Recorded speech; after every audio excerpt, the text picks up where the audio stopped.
테슬람이 차를 너무 사랑해도 테슬람일 수 있잖아요. 그렇죠. 원래 의미는 네. 차를 사랑하는 사람이죠. 그죠? 그리고 테슬라 차는 없지만 또 주식을 가지고 기업을 사랑하니까 주식을 막 확보를 해. 주식은 많이 가지고 있는데 차는 안 가지고 있고. 또 예. 반대로 완전 차에 대한 테슬람인데 또 주식 투자는 안 하고 있는. 근데 그럴 수 차를 그렇게 사랑하는데 주식 투자를 아직도 안 하고 있는 분들. 아마 2018년 이전 제가 그런 사람이었을 거예요. 예, 학습이 된 사람들이죠. 그러니까 주식 투자는 패가망신의 지름길이고 적금을 들다던가 특히 우리나라에서는 부동산 투자를 해야지 그런 마인드였어요. 저도. 저희 친구들도 그랬고 네. 투자만 하시고 차를 구입 안 하신 분들이라고 하면 완전히 극과 극의 반대 성향이시겠죠. 투자 쪽에 완전히 감을 가지신 분, 재테크 쪽에 완전히 감을 가지신 분들, 재테크에 밝은 분들은 아마 차를 사는 건 굳이 왜 테슬라 차를 그냥 우리나라 차 좋은 차 사도 되는데 하지만 테슬라 회사가 좋은 건 아니까 투자는 내가 하지만 차에 내가 돈을 쓰고 싶지 않네 이렇게 생각하는 분들이 있을 것 같고 두 부류의 가치관이 서로 다르기 때문에 그럼 세 부류네. 테슬라 차를 정말 사랑하고 주식을 둘 다 가진 분들 저처럼 차만 좋아했다가 네. 투자를 우연히 운 좋게 했다거나 네. 투자만 하시는 분인데 네. 우연히 시승을 하거나 지인 차를 한번 타봤다거나 이건 돈이 아무리 들어도 타야 될 것 같아 뭐 이렇게 생각을 했다거나 그렇게 해서 양다리를 걸친 분들이 있을 수 있겠죠. 네. 세 부류가 많네요. 세 부류네. 차를 안 사시는 분들 중에서 차를 안 타본 사람이 많지 않을까요? 테슬라는 시승은 바로 계약이라는 그런 명언이 있거든요. 근데 테슬라 차를 실제 경험해보면 안 사기는 좀 힘들긴 해요. 차를 어느 정도 그래도 좋아하는 사람이나 남자는 대부분 좋아하긴 하잖아요. 그렇죠. 근데 남자분들 중에도 자동차를 조금이라도 좋아하는 사람들은 시승 한번 해보면 그 유혹을 견디긴 힘들 거예요. 그리고 테슬라 차를 구입해서 실제 운행을 하면 아무래도 장기 투자자 입장에서는 흔들림을 방지해 줄 수 그렇죠. 있는 큰 구심점은 되긴 하죠. 테슬라 회사가 좀 안 좋아지네? 이렇게 생각할 수 있는 것도 제품을 계속 써봐야 알기 때문에 CEO가 어떻네, 공장이 갑자기 뭐 셧다운됐네, 인도량이 좀 줄었네. 인도량 그 얘기는 진짜 정말 단기적인 얘기거든요. 중국 기가팩토리에서 만든 거를 유럽 쪽으로 뭐 매 분기마다 세 번째 달에는 보냈는데 이번 달부터는 첫 달에 보낼 거야. 정책을 바꿀 수 있지. 그렇죠. 누가 알아요, 네. 그걸. 아무도 모르잖아요. 근데 그걸 아무도 모르는 상태에서 갑자기 인도량이 줄었네, 테슬라 망하네, 주식 팔아야지. 이렇게 연결하는 건 절대 아니거든요. 네. 근데 내가 계속 차를 타는데 업데이트도 이제 되는 것 같지도 않고 새 차를 사려고 보니까 사고 싶은 차도 없고 완전히 퇴보하는 것 같아. 그러면 매도해요. 그럼요. 그렇게 판단이 들었다면. 그런 판단 드시는 건 아니죠? 플레드 바꾼 지 몇 달 안 됐어요. 와, 내가 왜 진작 안 바꿨지 이 생각. 사실은 플레드 우리나라 들어온 거 바로 안 바꾸고 제가 한 1년 지나서 바꿨잖아요. 플레드 들어오자마자 바꿨어야 되네. 그 생각을 제가. 너무 좋아요. 네. 어떤 점이 더 좋았었어요? 기존에 욕먹었던 부분을 싹 해결했으니까. 기존에 우리나라에서 제일 욕먹었던 부분은 승차감이잖아요. 그리고 마감, 단차. 뭐 이런 거. 그리고 이제 그 안에 들어있는 컴퓨터부터 해서 인테리어 당연히 마음에 들긴 한데 뒤에 가족들 태울 때도 이제 좀 민망하지 않아도 요철 넘어갈 때 막 쿵닥거리고 이런 것도 없으니까 저희 딸이나 우리 와이프도 승차감 어때? 하면은 확실히 좋다고 얘기를 하는데 뒷시트도 옛날 차는 좀 너무 불편했어요. 지금은 약간 양쪽 잡아주기도 하고 좀 경사도도 바뀌었고 되게 내부 인테리어도 전체적으로 퀄리티가 정말 많이 올라갔거든요. 근데 가격은 내려간 거거든요. 2017년에 제가 구입할 때 테슬라 모델 S 퍼포먼스 가장 비싼 차 막 옵션 이것저것 하면 1억 후반대였어요. 근데 지금 모델 S 플레드는 그때 당시 플레드잖아요. 지금 말하자면 그렇죠. 모터가 3개예요. 게다가 내장의 인테리어나 외부 디자인 모두 싹 바뀌었죠. 네. 안에 컴퓨터 최신 스팀 게임이 돌아가는 네. 컴퓨터로 바뀌었고 뒷좌석 모니터도 붙었죠.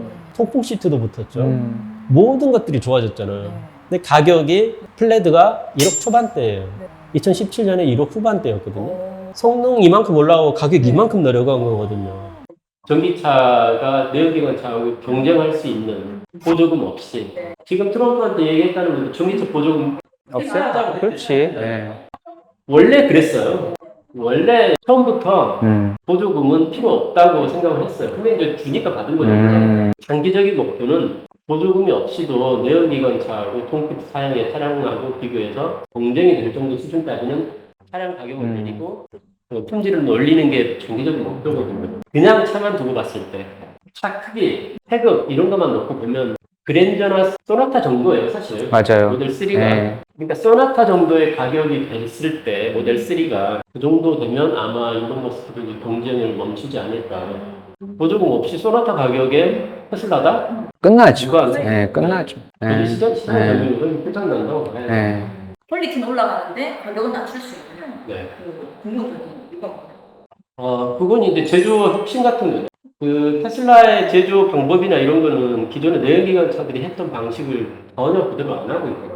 기관 테스팅도 그렇지만은 일주일 전 차하고 오늘 차하고 인도받은 사람 차가 달라요. 모델 S 그때 특히나 그랬는데 지난달에 받으신 분들은 알칸타라 마감이 여기 머리 위에 돼 있었는데 또 이번 달에 받아보니까 알칸타라 마감이 여기 돼 있고 이쪽은 다른 뭐 재질로 바뀌어 있네. 일반 내연기관 차면은 그렇게 바꾸려면요 공장 셧다운하고 뭐 하루 정도 뭔가 조립 라인 정비하고 그리고 다시 돌려요. 근데 테슬라는 뭐 부품이 이게 좀 조달이 안 되네 이렇게 바꾸자 그냥 바꾸실 시간이에요.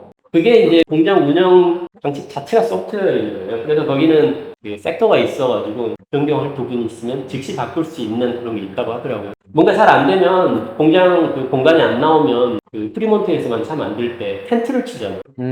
텐트를 쳐가지고 거기다가 공장 돌리고 했어요. 모델 3 프로덕션 헬 있었을 때 그렇게 해서 극복을 했잖아요. 그러니까 뭔가 안 되는 거 있으면 뭔가 되는 방식을 찾아가지고 다 해요. 그래서 차를 만드는 방식 자체가 그렇게 다르고 그러다 보니까 제조 원가 자체가 기존의 내연기관 차들을 만드는 거하고는 비교가 안 될 정도로 그것뿐만인가요? 뭐 영업사원도 없죠. 그리고 광고도 안 하잖아요. 네. 미디어 광고 안 하고 빅포를 제대로 하는 거 있지만 네. 그리고 슈퍼볼 광고에 뭐 정말 수십억 달러씩 쓰는 거 한대잖아요. 네. 몇 천짜리 광고 하는 거 그런 거 안 쓰잖아요. 사실. 네. 뭐 물론 광고 좀 하라는 그런 주문도 많이 있긴 한데 공장에 옵티머스가 실질적으로 들어가게 되면 아. 가격 낮추는 거는 더 더 그럴 수 있겠죠. 네. 특히나 아마도 옵티머스가 역할을 할 수 있는 부분은 기존의 사람이나 로봇이 하던 부분 말고 대체할 수 없었던 부분. 아마 모델 3 프로덕션 헬 경험하면서 많이 습득을 했겠죠. 어떤 부분이 문제인지 공장 자동화를 하는 데 있어서 이 부분이 해결점이구나 하는 걸 옵티머스를 통해서 해결할 수 있겠죠. 그때 그 모델 3 그 양산 못 해가지고 회사 망할 뻔 했던 게 가장 첫 번째 이유가 일론 머스크도 나중에 인정했잖아요. 본인은 막 거의 100% 로봇만 투입해가지고 사람 없는 무인 공장을 하고 싶어 했어요. 처음부터. 네. 3 양산할 때부터. 근데 그게 쉽지 않잖아요. 아무도 해보지 않았고. 결국 실패했고 이제 사람도 투입하고 해서 결국 타협을 해서 이제 양산을 하긴 했는데 아마 그때 배운 노하우가 있겠죠. 이 부분은 옵티머스가 해결할 수 있겠다 하는 부분들. 그러면 제조 원가가 훨씬 더 낮아질 수도 있겠죠. 그때 그게 실패가 아니네요 그러면. 그렇죠. 서너 그럼요. 번 떠와본 것처럼 그게 다 데이터잖아요. 그러니까요. 스페이스X 쏠 때마다 뭐 터졌네 뭐 이런 얘기 나오면서 그 스트리밍 하는 아나운서들도 맨날 얘기하거든요. 오늘 습득한 데이터가 정말 많다. 그 데이터가 생명인 것 같아요. FSD도 데이터가 생명이지만 공장도 그 실패했던 경험에서 얻은 데이터가 그 가치가 어마어마하겠죠. 그것만 해결하면은 무인 공장이 되는 거는. 일론 머스크 한번 얘기한 적 있잖아요. 자기는 팩토리 자체가 제품이다. 뭐 그런 얘기를 했기 때문에. 뭐 자율주행 뭐 이런 거 결국은 다른 회사도 따라올 수 있다. 하지만 생산, 제조 노하우는 아무도 못 따라올 거다. 물론 욕먹는 부분도 많아요. 이걸 굳이 이렇게까지 해야 되나 하는 부분도 많은데 특히나 그 우적 센서 비 올 때 그거 아직도 안 놓고 있고 카메라로 인식하잖아요. 그래서 비 오면 테슬라 바보 된다, 멍청이 된다 이렇게 얘기하는 거. 일론 머스크가 그거는 절대 안 넣잖아요. 지금도. 카메라로 빗방울 보고 감지하면 되는데 그걸 굳이 근데 사실 몇천 원 안 한대요. 그거 넣어도 몇천 원 안 하는데도 안 넣고 있잖아 아직도. 결국은 소프트웨어 중심의 차인데 좀 굳이 넣고 싶지 않다 그런 고집일 수도 있고 한데 그런 고집 때문에 손해본 부분도 많이 있긴 하죠. 많이 있긴 하지만 결국은 그런 팬덤 형성에도 도움은 되는 것 같고 만약에 그게 뭐 이게 이렇게 됐는데 저렇게 됐는데 막 뒤에 편성하고 이랬다면 팬덤이 그렇게까지 막강하지 않았을 수 있어요. 네. 그냥 잘 나가는 테크 회사 정도 됐을 수 있겠죠.